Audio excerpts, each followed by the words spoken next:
Hey guys, welcome to another episode of Meet the Shoe podcast. I am Sade, I'm Nina. Hey, and we look. are here. Happy Wednesday, here again, and there's a lot been going on. So, um, Minneapolis, it turned into a what can I say, a riot or peaceful protest, as they may say, kind of in between, because a lot of the Black Lives Matter was part of there, whatever. A lot of residents in the community that Mm-hmm. are Black were Right. in camaraderie with this restaurant. Now, it's two locations from what we're hearing, Uh-huh. Bloomington and the Minneapolis Lake Street location. And Okay. everybody thought it was an ice raid. You know what I'm saying? Yeah, So, it did look like it. yeah, girl. And it was like Because scary. the one that was on Lake Street, right? I Hmm. was en route to going on the other side of the town, Uh huh. and they were coming from north side. They had the third precinct, had to be, because why would the Yeah, north third is right side there. police come from, when I tell you, a long slew, like a police funeral of police, hit it down 94 West, They get, said that. getting over to get on to some went 35W to get to Lake Street, and Mhm. some went Hiawatha to get off on Cedar, right? To get Right. there faster, right? Okay. So the ones that didn't know where they were going, but the ones that went to Cedar, Hiawatha to Cedar, Hmm. they're the ones that got there real fast. But when I tell you, no exaggeration, shot at least 20 police cars. Yeah, but the whole thing is what's funny when I was looking at it because somebody was taping live, Hmm. and I'm looking at the police. You know how they Okay. stance. Look, that brought back memories back in the day. You know what I'm Right. saying? And Hmm. the way the police, the federal government, or whatever who's coming to capture you, they would go on a bullhorn and say, "Come out with your hands up" before they knock the doors down. They'll give you a What forewarning sometime. You know what I'm saying? Sometime. they do. And I said, Boom, and that's it. that's For it. me. That whole door coming down. You know what I'm saying? Right. But I said, everybody's like, this is an ice raid. It's an ice raid. I'm like, don't look like an ice raid to me because ice tries to go in sneaky, Right. Yeah. down Right. low, low key. Right. They don't want to be captured because, be seen, and then they'll be mad. Most of them are mad. So they don't Right. want you to see who's really working with ICE, which a Right. lot of those ICE people are civilians too. You know that, right? Right. Yeah. Giving up people.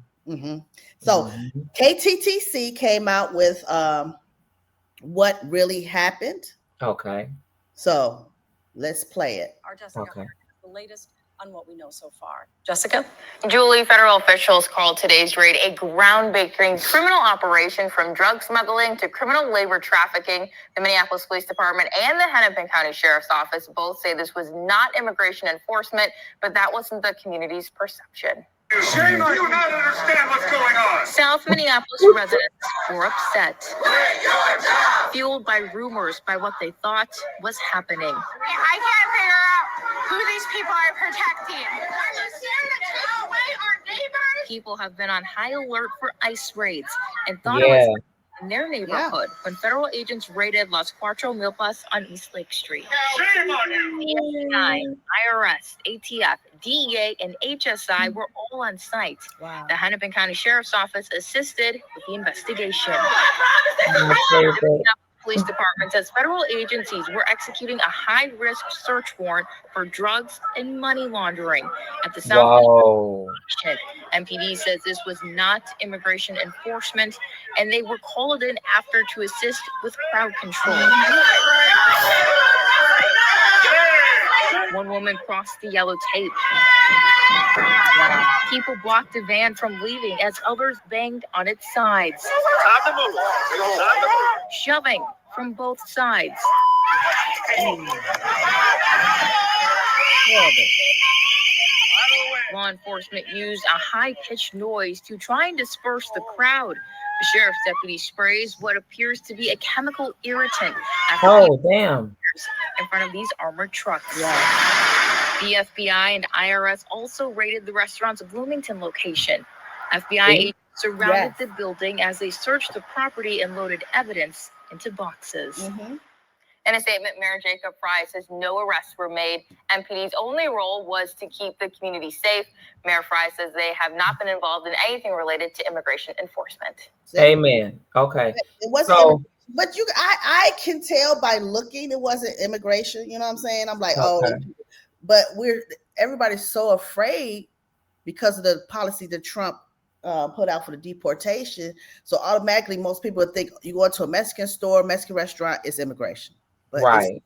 The IRS and all them came out with boxes and boxes, from what I'm seeing, of evidence to see, the IRS grab boxes. So they must not have been paying their taxes, a slew of things. If you're not paying your taxes, they'll come into your business. That's true. And here's the shakedown. See, those of us that are business owners, right? When you get too big, you get bigger than them, or you get to a point where you're living well and you're this color, not this color, but this color, you're gonna get investigated no matter what.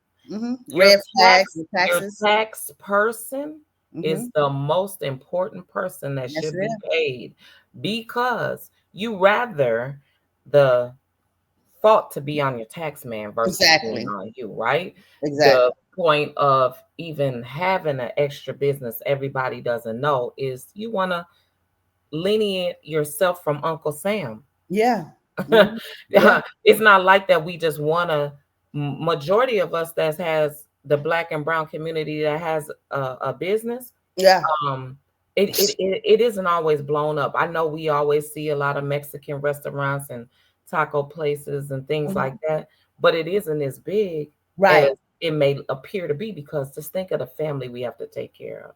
Exactly. We got family to take care of. So I'm assuming with that, I don't know if they'll be open because they didn't lock anyone up. I'm going to check today because that's my favorite. That's my favorite.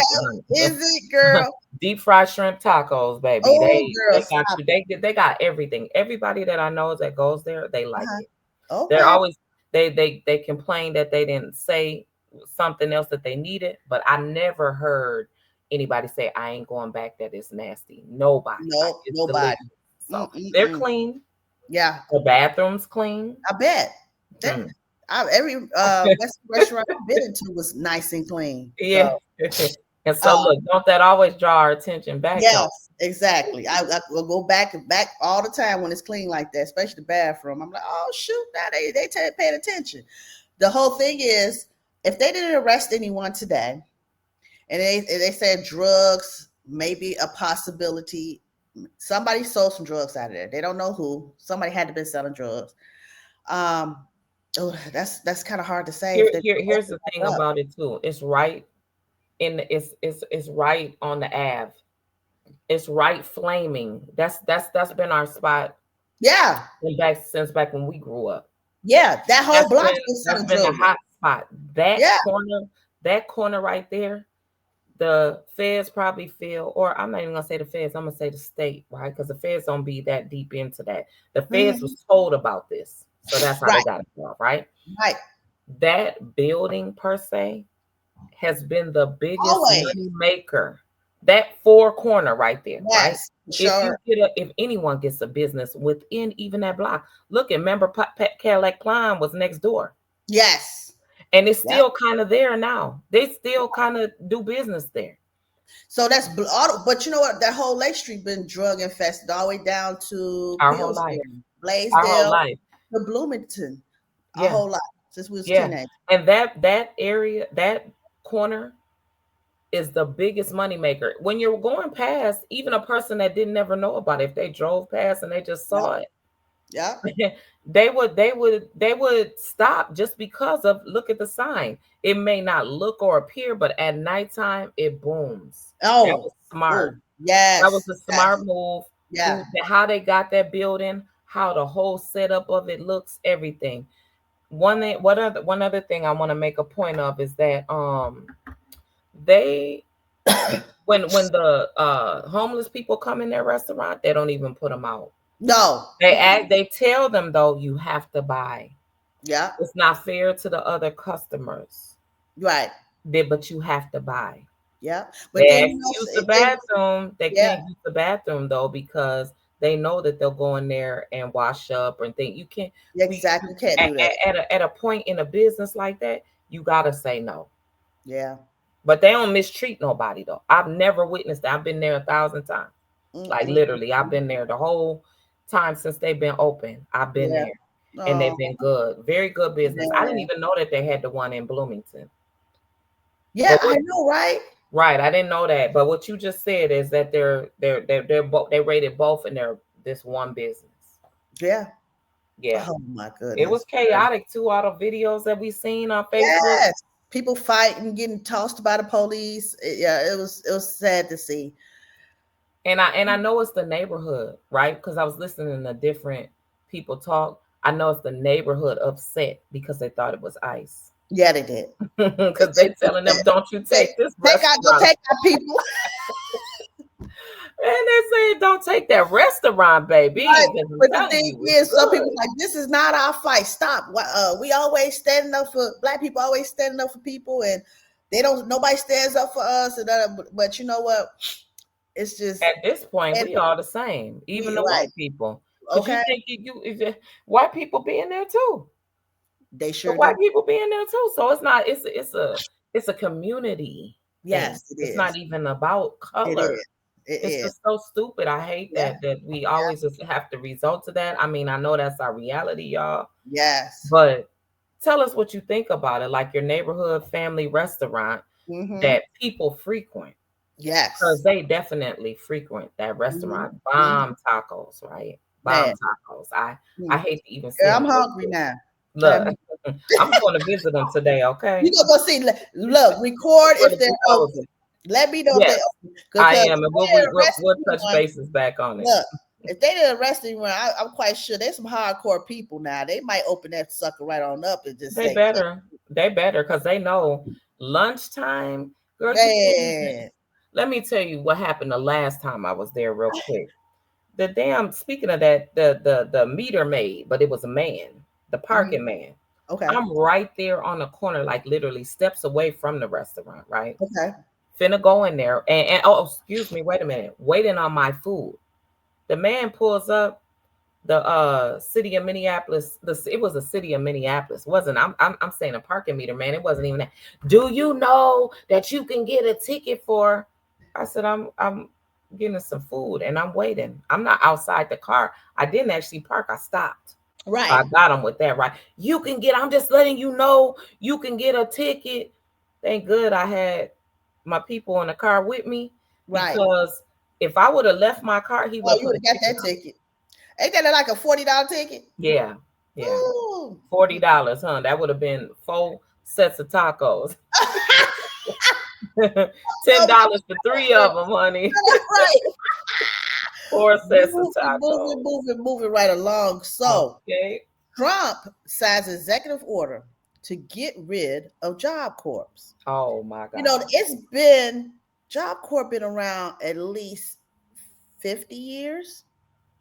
And I remember when I was doing some things, I wasn't going to school, regular school. My mom was like, I'm going to send you to JobCorp. And I'm like, no, I don't want to go there because I thought it was a bad girl school or something like that. Right.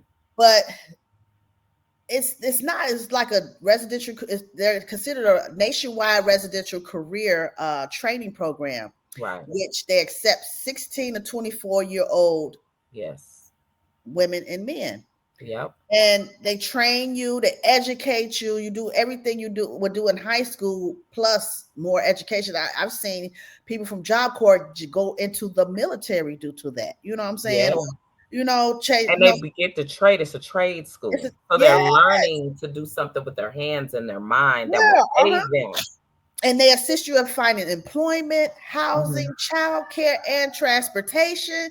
They've done a slew of things for a lot of people over the 50 years. For you to get rid of this program, why would you want to get rid of this program? You know what I'm saying? But I was thinking, okay, a large percentage of the people that go there are Black and brown people. Yes. Majority. Let's take a listen to this video from the one from Minnesota that they interviewed a couple of the kids and a couple of the people that's involved. So take a listen. It's not that long. It's kind of become like family to me, and it hurts a lot seeing everybody kind of being broken up like this. And new tonight, the move-outs at the JobCorp campus in St. Paul continue over the weekend. More than 150 students have just days to leave their dorms after the Trump administration cut the program from next year's budget. JobCorp offers free vocational training and housing to low-income teenagers and young adults. But the administration says it's financially unsustainable, with a yearly cost to taxpayers of $1.5 billion. Students say it's all they have. Fox 9's Mike Manzoni talked with some of those students today. And Mike, without this, they say they'll end up back where they started. And Randy, unfortunately for many of them, that place is a homeless shelter. One student told us even that, though, is hard to get into, which is why he's now heading back to Florida. The students who study here have nowhere else. I was actually homeless. For many on the St. Paul JobCorp campus, that past is now their future. It was a little bit of a mass panic. That's how Tyrone Bills described the move this weekend as dozens of students packed up and moved out of their dorms. A lot of them have no other options and no place to stay. Tyrone wants to work on a railroad. Now he's heading back to sunny Florida, but it's no vacation. You don't hit the ground running. You just hit the ground, period.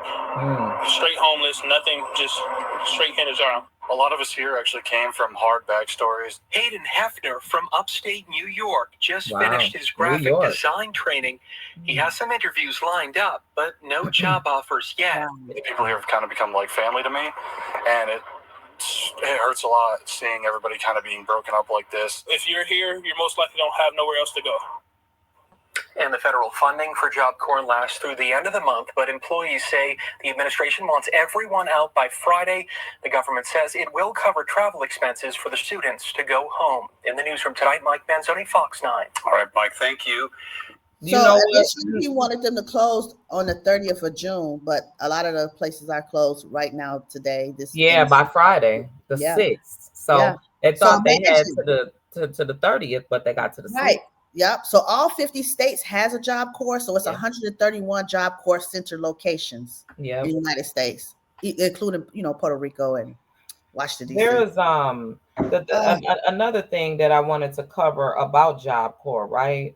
Is that there was they're saying that they have usually people that have language barriers, right? That's the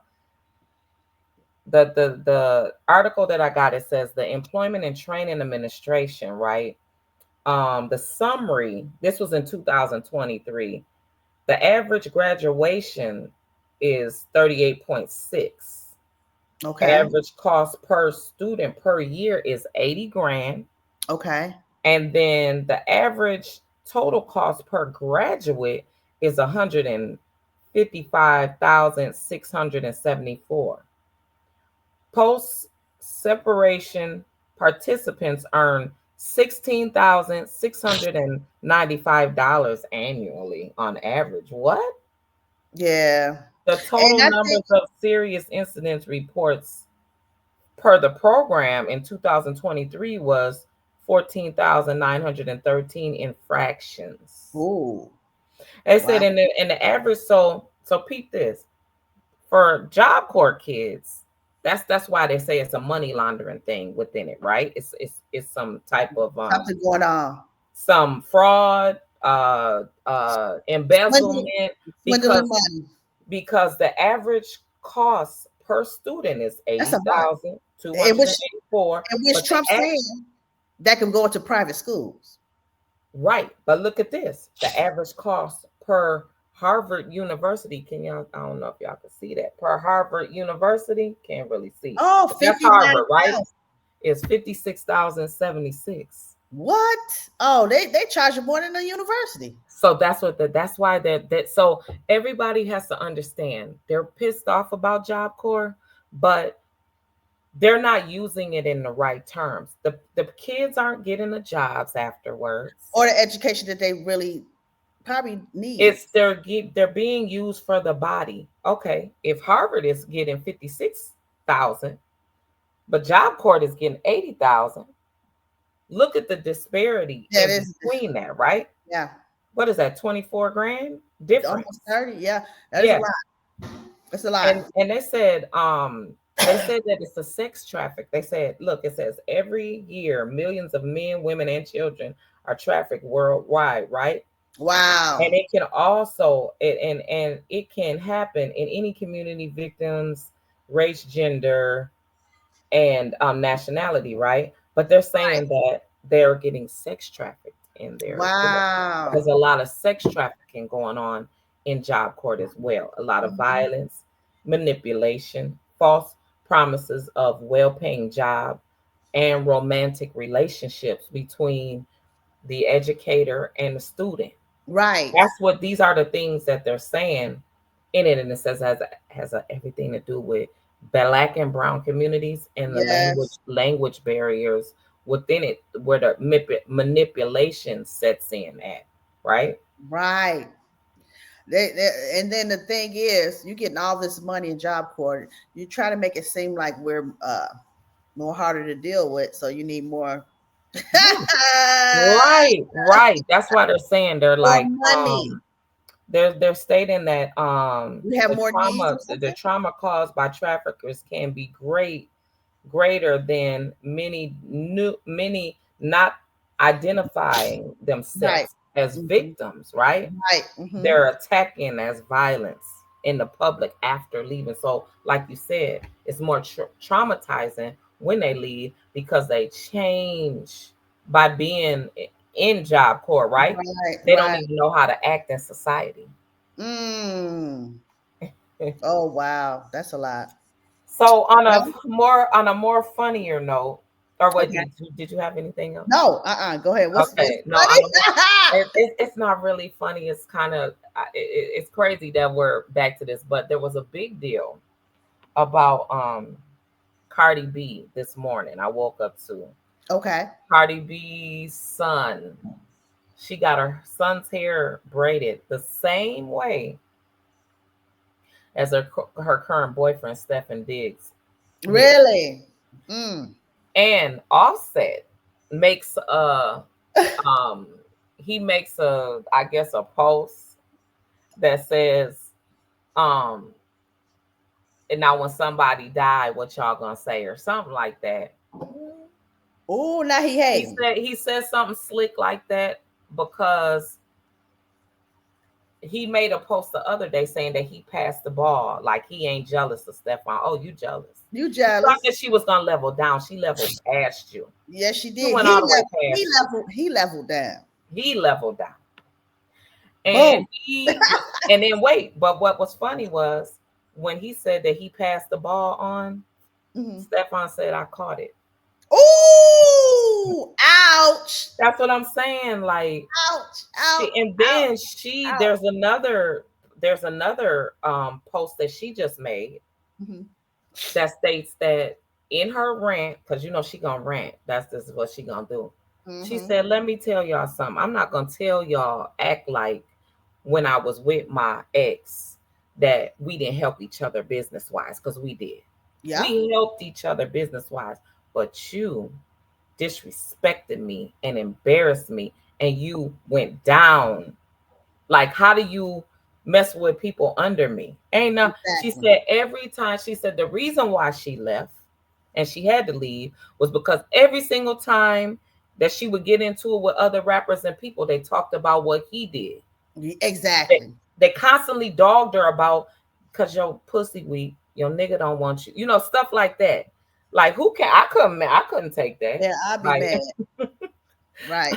I mean, just think of that, Sade. You know, every single time, and you're married, like every time you get into it, it don't matter if you forgive your husband in private. That's but damn, I got to come outside in the public eye. Yes. And you talking about, and this chick talking about how you done slept with them and you done give them $2,000, $3,000. Wow. But she said it though. Ain't nothing wrong with my dude tricking if that's what he gonna do. But look at what he tricking with, $2,000 and $3,000. Right. That's what your rent is, opposed to what I'm paying. Right.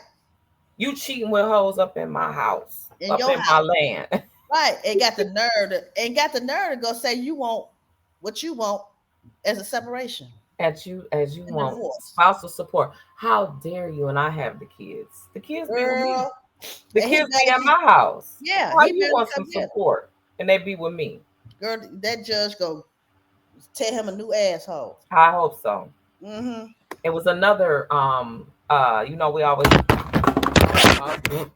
That's let okay. me stop it. But no, it's another funny thing that happened, right? So this guy, I forget his name, is Ray something. He testified in the Diddy trial, right? Okay. He was one of Cassie's you know, escorts that she was sleeping with, right? Uh-huh. So Cameron had, oh my God, yes. Did you see that? Yes. Oh, I laughed. Was I watched it. How was Cameron did a very good job on interviewing, right? He was tripping. I know he was tripping with the questions that he had to ask, but this was the thing that I want to point out. Cameron in the interview was bomb good, right? But dude, the Punisher, this is the part that I like. He said that he didn't ask to be a part of this. He was forced to be a part of it, really, because he had to get subpoenaed. He's from Harlem. So once he found out that it was Diddy, it's like, damn. Nervous. He didn't find out for a year though, right? Right. The thing that stood out that I like that he's doing for himself and for men, because we love men, right? Mm-hmm. He said he's teaching them that erectile dysfunction is mental. Yeah. So his book that he has out, and he has a couple of different, I guess, self-help things that he got going on, is helping people the men deal with erectile dysfunction. Yeah. I thought that was very smart of him to do. Yeah, He took a bad situation and turned it good, right? Yeah, because he said he couldn't really focus on if it was good or not because he was nervous. You know what I'm saying? He couldn't get up. He walking back and forth. I said, baby, that's a bad situation to be in. I mean, Sade, if a man is not attracted to men, they're not going to be able to get off with another man in the room. No. That's why it was like an on and off thing, right? Yeah. Because I'm here with this girl, and just the whole story of how he laid it out, of how he even got into it, was he broke up with an ex-girlfriend. Oh, that's how he became the male escort, and she was a stripper. Oh, okay. So he was like, "Oh, I could be a stripper too." Right. You know, I'm pretty sure he has a nice size, right? Right. He didn't say that, but I'm assuming so, right? Well, look, they got hurt up, got rid of him because he couldn't perform. So, well, no, they did not.